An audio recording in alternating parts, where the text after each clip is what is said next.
Hi there, I'm Kylie Mowbray-Allen from Hello Media. And I'm Jenny Walk from Elephant in the Room Consulting, and you're tuning into Bite Size Business Live Podcast, the show that helps business owners get clarity and insight to grow their dream business. Whether you're launching, ready to scale, or figuring out what's next, we discuss the nitty-gritty, the hard bits, the opportunities, and the behind the scenes, and share how we've grown our own companies and helped others do the same. We're glad you're here.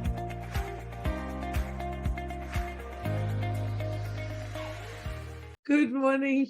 Good morning, everyone. This is Jenny Walk from Elephant in the Room Consulting, and I've got my digital BFF, Kylie Mowbray-Allen from Hello Media, and you're tuning into Bite Size Business Podcast, the podcast that helps you grow your dream business. How are you today, Kylie? Doing great, Jenny. What about you? I'm doing well. I got a bit bamboozled there because just before we went live, we were having a conversation about The Voice this weekend, weren't we? We sure were, Jenny. I'm very passionate about it. And it's what was interesting, and I actually am really reflecting, which is why I want to share it, is that for me it's an incredibly important decision, and I haven't been very vocal or public on it other than our podcast and a couple of posts, and it's just taken me a moment to think of why that is. And I kind of wish, in some respects, I think that I want people to be, clever and intelligent and not make stupid assumptions on things that people are saying, and not look at the or the, as you said, the racists and the lies and the haters who are just going to make up stuff to make for sound bites and for likes on socials. And people are believing a lot of that crap. And I think I was hoping that we would get past that. I was hoping that as a society, we were a little bit more mature than that. And I'm realizing and reflecting on that conversation that that's probably not the case, because that's why those sound bites get sound bites, right? And that's why they get the likes, because they're targeting and triggering people in a way they know will influence their decision. And so I think as of today, it's about, you are right when you're saying to me, it's about time that anyone who is passionate about it, who is interested in wanting to make sure an informed decision is made on the weekend, that we actually start sharing some of those, so that information out now in the last week as we lead into the run into the referendum on Saturday. I agree, Jenny, and I really think that it's not like you and I right now are sitting here talking politics. What we're actually talking about is what is right and what's fair. And I think the actual truth is that we shouldn't even be voting on this at all. It's similar where we were voting on gay marriage. It's got nothing to do with us. It's not going to affect us in any way, and it has nothing to do with us. And I feel the same way about this. So, but the reality is we are given the opportunity to vote. So therefore we need to get it right. And it'll be just such a horrible, horrible slap in the face for all First Nations people, you included, if it doesn't go through, and I will be deeply upset. But you probably have noticed the world is watching. So they're responding to some of the horrible hate stuff that's being said, and it's really reflecting terribly on Australia. I would agree so much on that, is that we often think that we're in this little bubble, don't we, in Australia? It's like, oh, what we do here isn't going to impact or affect anybody, but it really does. And it demonstrates our values, it demonstrates how we want to show up in the world. And to your point that the referendum, it's really only going to impact Aboriginal and Torres Strait Islander people, and that's what this kind of noise is really I'm struggling with a lot at the moment, is the noise is saying it's going to make all these other changes and influence other aspects of legislation and policy, but it's not. It's only in relation to policies and legislation that relate to Aboriginal and Torres Strait Islander people. If you are not an Aboriginal or Torres Strait Islander person, this is not going to affect you. It is not going to have a right to veto. It's not going to create another layer of government. It's not going to add extra bureaucracy. It's simply providing a voice and a framework for people to share their stories. There are already those people. They just currently get paid to do it, paid lots of money to be the politiker and to be the influencer and to be that kind of voice. And we see that all the time. People standing up and voting with a particular party or voting against a legislation because they're paid to do that. And that's what people forget. The people who are saying, don't do this, they're saying that in most cases because they're going to lose their opportunity to be able to be that point of influence instead of having the community being influenced. And so I think that's the piece that I really struggle with in all of the narrative. And I was just hoping that that in Australia, we would rise above that, because we are clever enough as a nation, as a society, and we should be able to see through all of that rubbish and all of those kind of, just the shade that's being thrown everywhere, and see what it is. This is what it is. It's got nothing to do with general policy, general legislation, taxes, anything else. We're not getting free stuff. It doesn't make us wealthier. We're not going to get influence in a bucket of money that we do things with. None of that's happening. It's just a voice for us to be able to share impact and outcomes of policy. That's it. It's so extraordinary. The thing that probably disturbs me the most is this: if you don't know, say no. Oh. Well, that is 100% not true. It's if you don't know, then go and find out. It's not that hard. There's so many incredible people out there sharing amazing content about it that it's really not hard to find out. And that's basically saying, if you're ignorant, stay ignorant. It's okay, people. We're happy to be. And you know what? Have a think who those people who are saying that. They're the people who want you to be ignorant. They want you to be ill-informed, because then they control your narrative. They have the power. That's what you're missing. For those who are saying, oh, I don't know, so I'm going to vote no. Then, as you say, pick up a book, open the internet, read it. There's like so much information available. You know what? Go to the aec.gov.au website that has the cases and the facts there. Go to the voice.gov.au that have the facts of the case, the unbiased, agnostic, if you like, facts of what it is and what it isn't. Don't go to the political party's website. Don't look at their social media. Just look at those 2 or 3 spaces that have the actual information about what it is and what it isn't. Read that and then make your decision. Don't base it on some person who is going to lose their power and want to control yours. So good. And Jenny, the amount of stuff I'm seeing where people are sharing, Indigenous elders all voting no, et cetera, would you be happy to share from your perspective in your family and the Indigenous elders that you know and are involved with? I have not met an elder that's saying no, put it that way. I've been very lucky over the last 6 months to be working with a client and delivering. We did 25 cultural awareness sessions with 18 different traditional owner groups across New South Wales. And every single person that I spoke to from community were wanting a yes vote. And that's just within New South Wales. That's not here in Queensland. When I'm working here in Queensland, every individual that I've spoken to here, I was at a networking event on Tuesday with 25 or 30 Indigenous business owners and a couple of elders there. Everybody is voting yes that I'm speaking to. And that's not just lip service saying I'm going to vote yes and then behind the scenes vote no. They are all voting yes. They all recognize this is an opportunity for change. This is not it's like saying everybody's blonde. You know what? No, they're not. But if I give you a sample of 100 people from Sweden, they probably will be. But that doesn't mean the world is blonde, people. It doesn't mean, don't take this kind of tiny sample. And, and if I went to a community and said, hey, by the way, this is bad things going to happen. Do you think this is good or not? They're going to say no, but don't take that out of context. Be mindful that are you listening to the whole conversation that was had with that elder about what it is and what it isn't?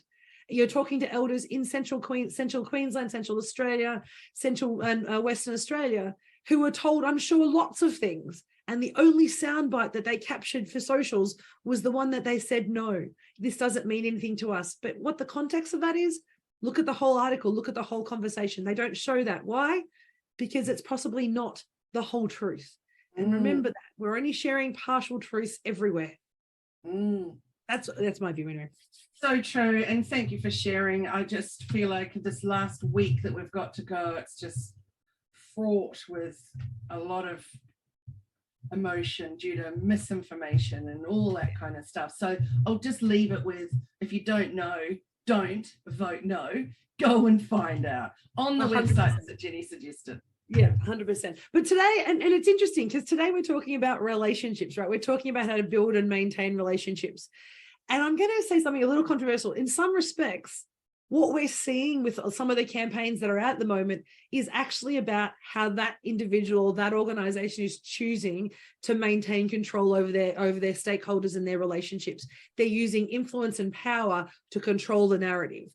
And that's a really kind of how to maintain relationships for evil or for negative outcomes, as opposed to saying, when we're looking at in business, when we're looking at building relationships, it's really out about saying, understanding how we come together and share information and maintain connection, but still not overrun any individual's voices. It's still giving them space. But I think one of the most important things about building relationships is that understanding each other, isn't it? It sure is. And Jenny, I think it's really important to bring up our brand voice, our brand words, and what opinions our brand or our business has. And the reason I think that's so important is, I know we've talked before where I chose in my business to not be talking about the pandemic, for example.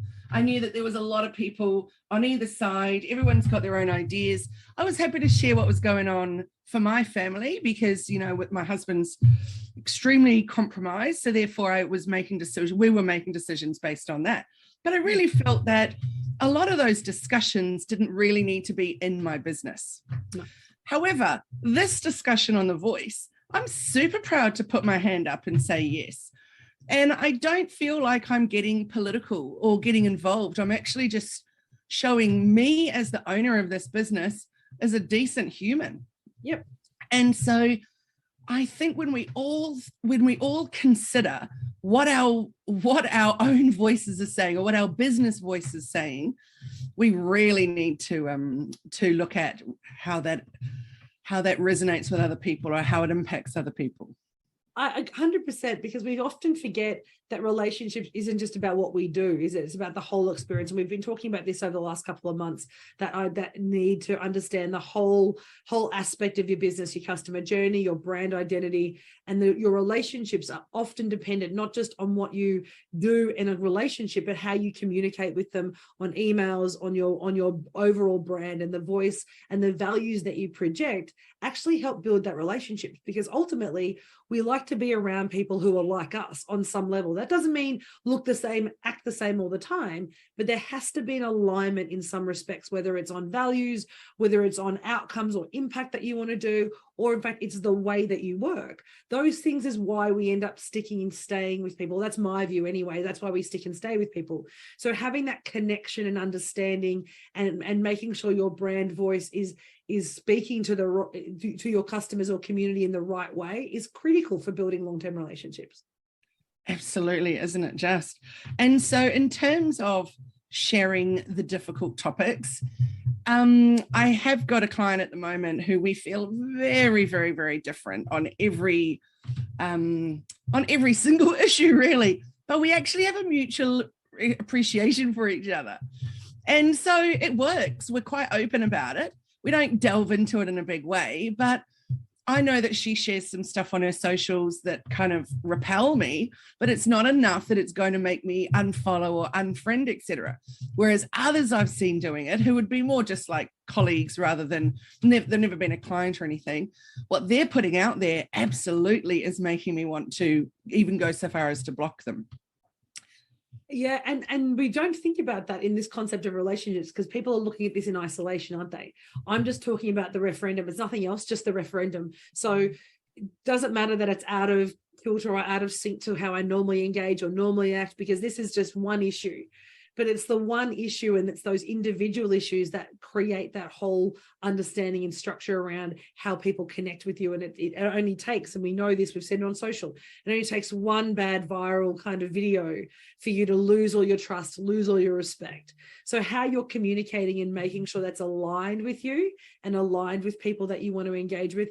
And it goes to that conversation we talk around, communicating about, educating rather than selling with people. And we talk about that, and it's one of the last tips on building a relationship, but in this I think we bring it early, that edutainment idea is actually there's some responsibility with that. It's not just entertaining people with anything and everything to get a soundbite. It's making sure that it aligns with what you're doing. So that edutainment idea of saying, I'm going to share something that's important to me, that's important to you, or that I want you to be aware of, but I'm going to do it in a way that still aligns with who I am. So when we move on to the next campaign, it doesn't feel like two different voices talking to you. Absolutely. So yesterday I shared a post that would be triggering for some, because there's many people out there who are big fans of Temu because it's cheap. I'm a massive non-fan of Temu. I will never have the app on my phone. I'm very aware that, we're being tracked in many different ways. And, mostly I feel like, well, I've really got nothing to hide. However, to do with a particular government that it's linked with, et cetera, I've got no interest in being involved with that. So yesterday up on my socials came this amazing video from this woman that I've been following for a long time that creates all these beautiful designs.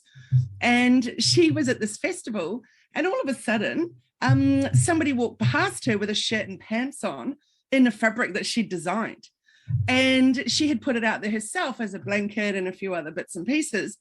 And, a lot of blood, sweat, and tears goes into painting that, then of course turning it into products, then to see it as a shirt and shorts literally identical. So she stopped and had a chat with him, and he'd bought it from Temu. So then she did a little search and found hundreds and hundreds of things out there using her design.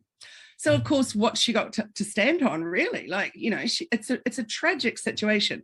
But I loved that she did this video. It was clearly very emotional for her. And then there's been a lot of us sharing it. But since then, I've received so many messages from other designers who do surface pattern design like she does. So one of my clients, for example, designs, let's just say this, which is Casey Rainbow. She's the artist of this, but the dress is from Proud Poppy. So the same as for my client, Sweet Art by Jenny, she makes these beautiful, beautiful paintings, patterns, et cetera, and then people buy them from her to put on their products. And that's the right way to go about doing it, is licensing these beautiful artworks. But to go, and if a company like Temu to go and do that is just tragedy. But the way that it's brought that industry together to support her is really, really beautiful. So yes, I was sharing something that's very divisive, because a lot of people really, as I said, just want the cheapest option. But I feel so strongly that it's just so wrong.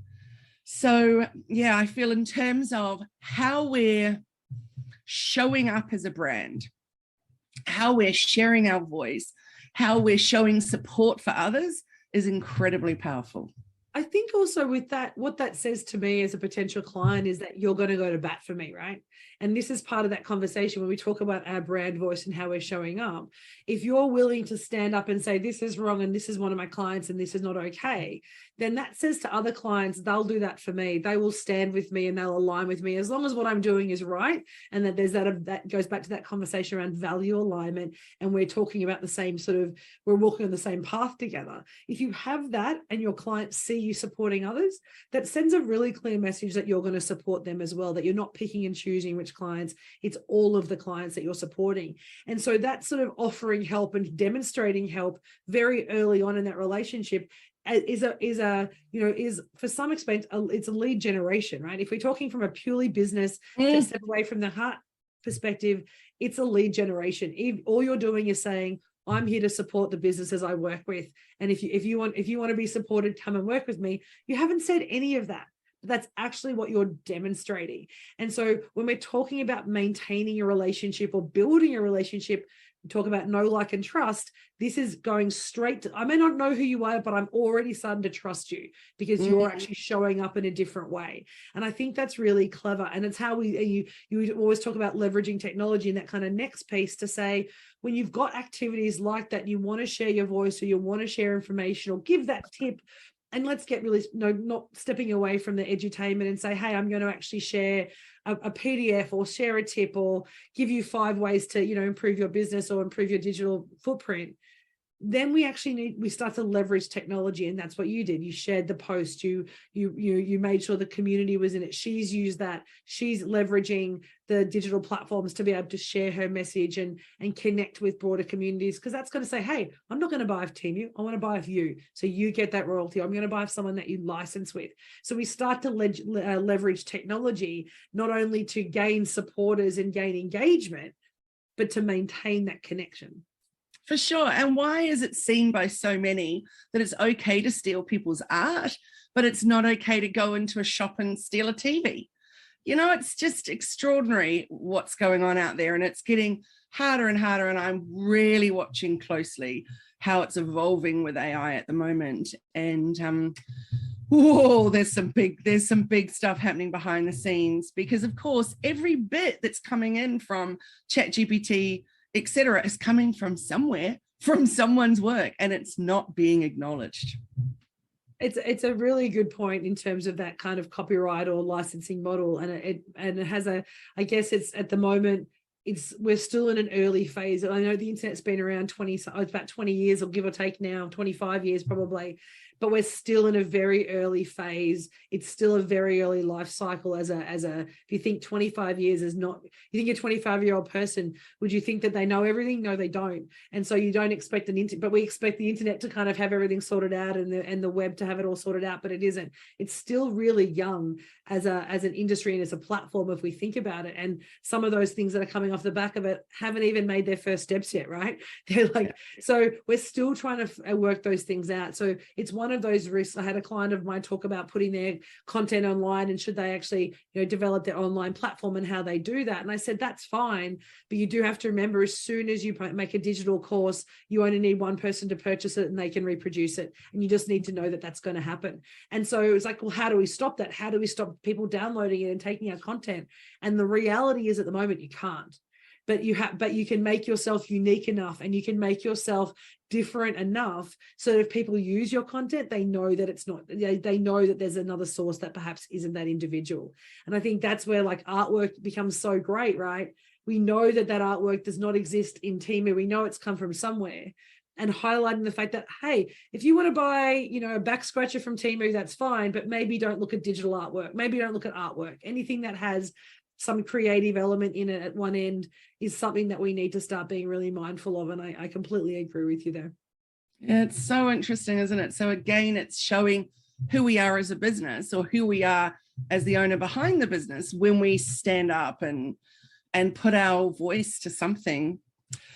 Definitely. So I love how you brought up about the edutaining piece. I think that's so important, because one thing that I try and do is then bring some humor into it, not necessarily of the topic we've just been talking about, but certainly, for example, when it comes to the voice, the people that have posted with a little bit of humor or done videos with it, they're the ones that get more engagement, because when it's a big topic or a hard topic, then it doesn't necessarily mean it needs to be a heavy topic and heavy to watch it. So I for one, like it when things are presented to me in a simple, easy, light way, because I can always click through and read a big thing in a blog post or an article if I want to. But if I'm just absorbing reels, for example, on my newsfeed, then if they're a little bit edutaining, that for me is way better than hardcore bogged down. Yeah. I also think it's around, when we talk about edutainment, and we use that term a lot, so that's educating and entertaining at the same time, it allows us to offer help in a way that's accessible for everybody. It's actually, particularly if you have that humor and your favorite word, uncomplify it, and let's make it really simple and accessible for everybody. It means that also you're sharing knowledge, you're sharing a little bit about what you do, and helping people along the way. And so relationships is not just about building strong relationships in business, isn't just about a financial exchange.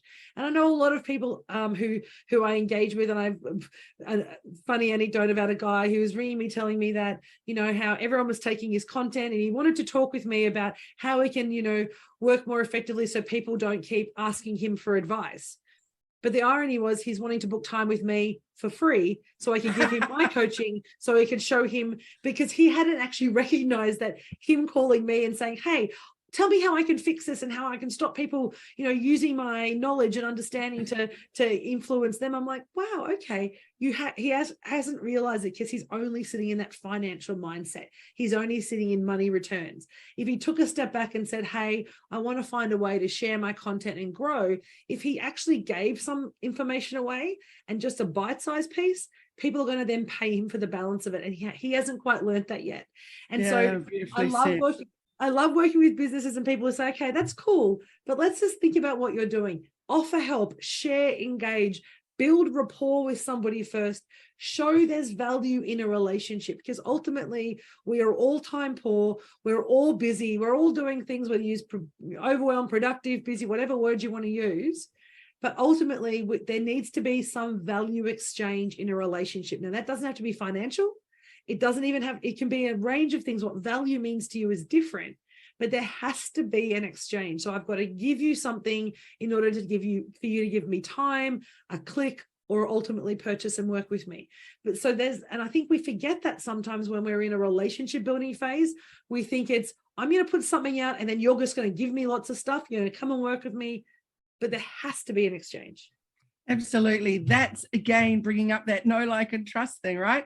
We've got to see you out there first, decide that we actually resonate with you in some way. Then we've got to see those trust pieces, like getting to see some reviews from people, testimonials, people saying what they've got from being with you, or even seeing what I might have got from working with you. So yeah, so important. I think one of the last pieces that we sometimes forget to talk about when we're talking about building relationships, particularly because we're at that know, like, and trust phase of the kind of the cycle, is that feedback piece. And you just mentioned it with reviews. Getting feedback isn't just about posting reviews. It's also about you understanding what's resonating. So when you look at your metrics, when you're looking to see how well a post is going and how what the click rate through, or the share rate, or whatever metrics you're using for success for your business, that's one form of feedback. But actually getting feedback from your clients to say, hey, how's that going? What's working for you? Having those little check-ins with your loyal customers or your loyal partners is so important to make sure that you have an external sanity check. I have a colleague of mine who I use who's not part of the business, because I know everybody who works within my team and within our kind of circle, we all love each other. Like, we kind of have love bombs all day and every day, but sometimes we forget we need someone who's like, what the heck does that mean? Like, we need an external person to give us that feedback so that we're like, okay, maybe I'm kind of drinking my own Kool-Aid at the moment and I need to take a step back and what is the actual impact, right? And I think that feedback piece is so important, from customers, from clients, from people that you trust, but also people who sit outside your circle. I agree. We use Jot forms, sometimes Google forms, to just put surveys together. And what we do, our meetup, which happens once a month for Positive, Passionate Businesswomen, after every single meetup, we send out a little feedback form, and it says things like, what did you like most about it? What would you like to see in future meetups? What topics would you like, et cetera, et cetera. And it's such a great way to and then there's a little bit that they can tick if they agree to some of that being used in our marketing promotions. So such a good way to really hear from people what they're loving and what they're not loving. And we make sure we send it out straight away so that they're still in the zone of what they've just attended. Exactly. And I think that's the piece. It's that timeliness, isn't it? It's not just feedback, it's getting timely feedback. That's the most important thing. Absolutely. So what's your final tip on building and maintaining relationships? We've talked about making sure we're leveraging technology to share that, making sure we're edutaining, reaching out to contacts and connecting with them regularly, offering help, getting feedback. What would be your final tip, do you think? I think that it would be, I'm going to add one where it involves socials. So about not ghosting, it's a little line that says, don't post and ghost. So for those people that schedule all the content, out it goes, and they never once go back and reply to people's comments. And it's just like, well, you're not being social on social media. So I think that's such a big part of maintaining those relationships, is that you've got the people to come and follow you. Now, actually, other than just post, actually treat them as part of your community. I love that. I love that. I think that's so important to actually respond. There's nothing better than when you send an email out and someone replies to you, and then you're like, oh, that's right, I need to reply back now, don't I? Yes. Don't just take that response and be like, oh, I forgot to send you back. Absolutely. What about you, Jenny? What would be your final tip? I think for me, building relationships is also making sure we're reaching out to those long-term partners. So recognizing that not all relationships are equal in our business. So whether it's clients or business partners, we have to make sure that we're giving the right amount of contact to that demonstrate the value of those clients. And the reality is there are those who've been with us for 2 or 3 or as long as we've been in business, and those new clients, and they all need a different type of connection. So making sure that when we identify, for a better term, those important contacts or those key clients clients or connections that we are meeting them where they're at. So that might be a Zoom call or a coffee or a lunch or just face-to-face, or it might just be email or texting. So utilizing all those different avenues to make sure we're meeting our clients where they're at. I've got a client who we text, like we've only just started working together, but I love it because if he needs something, he'll just send me a quick text saying, hey, XYZ, and I'll be like, cool, and we can respond really quickly because he's traveling, I'm traveling, but it means we can maintain connection on a platform and a term that suits him, and he knows I'm always accessible that way. And so it makes it much easier so I can build and nurture a strong relationship. 10 years ago, if I said to someone, I'm going to text a client, I'd be like, are you kidding me? But now I'm recognizing that's what works for him. And so that's how we need to play. So that's I think my tip is reaching out to your key clients or your customers or your partners in a way that works for them. I love it, Jenny. I really do. I think one thing that we haven't touched on today, but we could do part 2 of this next week, is around boundaries. So the importance of those great relationships in business, but also then setting really strong and very clear boundaries and how to do that. I think boundaries are so important, and I've been in business relationships where the boundaries have been crossed either by me or by my client, and how do you pull back from that? How do you actually manage that when not only just setting boundaries, but then actually maintaining and managing those boundaries? And it's a great conversation, particularly when you're talking about business relationships, because we're talking about value exchange, we're talking about money, we're talking about your business success and revenue, and all those things start to complicate things if you don't have those boundaries in place. Absolutely. Well, I look forward to that next chat with you. Amazing. Same time, same place, next week, next Monday. Thanks, Jenny. You have a fabulous week. Thank you, Kylie. And remember, thank you for tuning in today on our Bite Size Business podcast. Be sure to subscribe and follow us so you don't miss any future episodes, including next week's when we're talking about setting boundaries in our business relationships. Kylie, how do we find you between now and then? How can we see the posts that you're sharing this week? Jump onto hellomedia.team and you can find all the socials and some great blog posts, if I say so myself. What about you, Jenny? How can we connect with you? At Elephant in the Room AU, you can find us on our website and Insta, Facebook, LinkedIn. They're our key places that we hang out. But finally, I want to finish on a conversation you said to me at the very start. Remember, people, this is an important week in Australia's history. If you don't know, go find out. Book some time with people, read some blogs, check out what people are saying, and be educated this week before you vote on Saturday. Oh, I'm sorry.